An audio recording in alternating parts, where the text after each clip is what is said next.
Podemos afirmar que se trata de la obra más emblemática de toda la producción pictórica gasconiana, en la que sobresale el Joan Gascó más influido por la estética flamenca.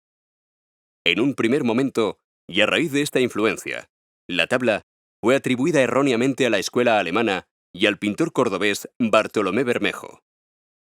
Pero la atribución a Joan Gascó es indudable, sobre todo por el extraordinario parecido que presenta con el profeta David del retablo mayor de la iglesia parroquial de Sant Esteve de Granollers, actualmente conservado en el Museu Nacional d'Art de Catalunya.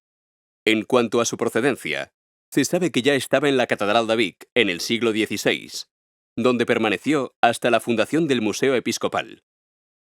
En 1868, cuando la tabla ya estaba en desuso, la encontró el canónigo vicense Jaume Collell detrás de una toalla del antiguo lavabo de la sacristía de los canónigos. La tabla representa la cabeza sangrante de Jesucristo durante la Pasión y pertenece a una tipología de Verónicas de Cristo y de la Virgen abundantes en las iglesias catalanas de la Baja Edad Media. El tratamiento del rostro y el diseño radial del nimbo dirigen la mirada del espectador contra los ojos de Cristo, en los que Joan Gascó ha concentrado toda la fuerza expresiva de la imagen, de una intensidad inusual en la pintura tardogótica catalana.